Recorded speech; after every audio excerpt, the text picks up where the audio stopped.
अच्छे कामों में ज्यादा व्यवधान आते हैं। आपको किसी के सामने सत्य बोलना है, थोड़ा यदि उस सत्य में आपका अहित है तो आप सोचोगे क्यों ना झूठ बोल दिया जाए, काम बन जाएगा। सत्य बोलना थोड़ा ज्यादा कठिन है।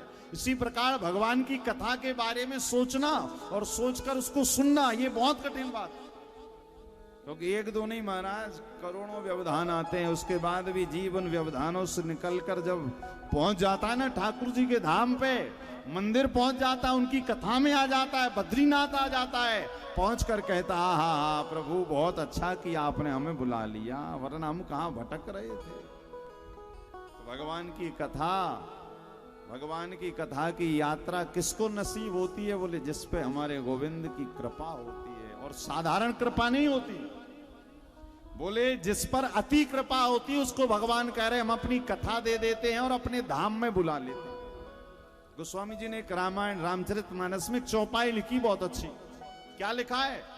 अरे अति हरि कृपा जाई पर होई, अति हरि कृपा जाई पर होई, अति हरि कृपा जाई पर होई, अति हरि कृपा जाई पर होई, पाव देई एहि मारग सोई, पाव देई एहि मारग सोई, पाव देई एहि मारग सोई, पाव देई एहि मारग सोई, अति हरि कृपा जाई पर होई, अति हरि कृपा जाई पर होई। भगवान कह रहे हैं जिस पर अति कृपा होती है उसको या तो मैं अपनी कथा दे देता हूं या अपने धाम बुला लेता हूं। जैसे हम सब बसमत वालों पर ये भगवान ने अति कृपा कर दी कि भगवान ने ऐसी, वैसे देखो गर्मी तो यहाँ बहुत है।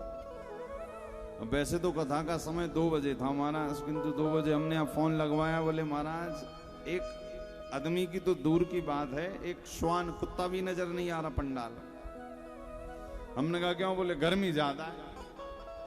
और केवल सुनो मत, अपने संग में कल से एक ड्यूटी दे रहा हूं मैं आपको। अपने संग में 2-4-10 बसमत है तो इतना बड़ा, 10-20 लोगों को संग में लेके आओ। क्यों? आप अपना कल कहते ना, हमारे वृंदावन में कहावत है कि भगवान की कथा कभी भी अकेले ना सुनो, और दूसरी बोले ब्रज की मिठाई भी कभी अकेले मत खाओ। वैसे तो मिठाई कभी अकेले खाना ही नहीं चाहिए। क्यों? रसगुल्ला मिले आपको 2-4-5 आप, और सबने दे दिए भैया ये लो तुम्हारी भाई का प्रसाद, पत्नी का, पति का, बेटे का। अब तुमने कहा भाई का, पत्नी का, सबका मिल गया, क्यों ना यदि हम अकेले ही खा लें तो? अब तुम खाओगे तो गड़बड़ हो जाएगी सब। इसी कारण एक तो मिठाई अकेले नहीं खानी चाहिए, और दूसरी भगवान की कथा। कहते ना कलाकंद में जो मिठास है उससे ज्यादा मिठास भगवान की इस कथा रूपी रबड़ी में है। इसी कारण दोनों को बांट कर, तो कल से यहां पर कम से कम एक एक व्यक्ति को 10-10, 20-20 कहना आपका काम है, बाकी लाने वाले तो ठाकुर जी उनके मन में बैठेंगे और लेके आएंगे।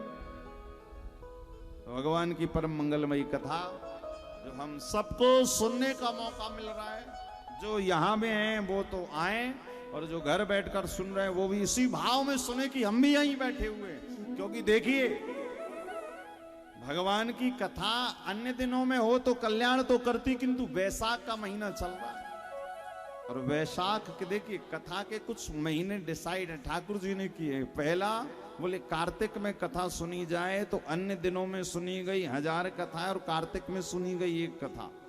इतना पुण्य है। कार्तिक का महीना, माघ का महीना, अगहन का महीना, और पुरुषोत्तम महीना, और ये वैशाख का महीना। वैशाख में आप थोड़ा सा भी कथा सुने, थोड़ा सा दान करें, थोड़ा सा नाम लें, थोड़ी सी याद जो भी करेंगे सब चीज का आपको परमात्मा 10 गुना करके देंगे।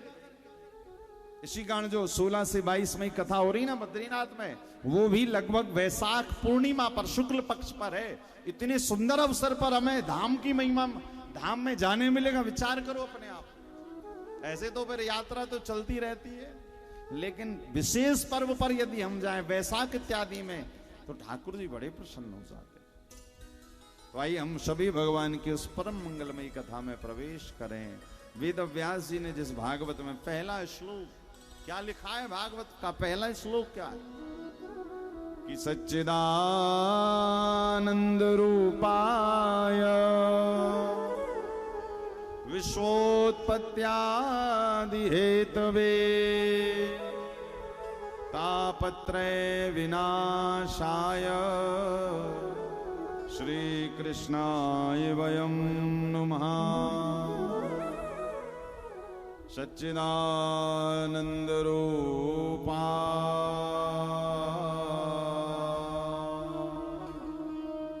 भागवत का ये पहला शब्द है। वेद व्यास जी ने पहला शब्द लिखा है सच्चिदानंद। सच्चिदानंद का मतलब क्या है? सच्चिदानंद भगवान का नाम है, किंतु भागवतकारों ने, व्याकरणाचार्यों ने इसका बहुत अच्छा भावार्थ किया। सच्चिदानंद को जब हम लिखते हैं तो सत धन चित धन आनंद बराबर सच्चिदानंद। सत धन चित धन आनंद, इसका मतलब यदि कहा जाए कि भागवत का पहला शब्द क्या आया, तो भागवत का पहला शब्द आया सत। सत का अर्थ क्या है? सत का मतलब है सत्य। और वास्तव में सत्य कलयुग में है कहां? वास्तव में सत्य है कहां पर? बोले जहां पर जाने के बाद में आपको शांति का अनुभव होने लगे, आनंद का अनुभव होने लगे, समझ जाना वही सत्य है।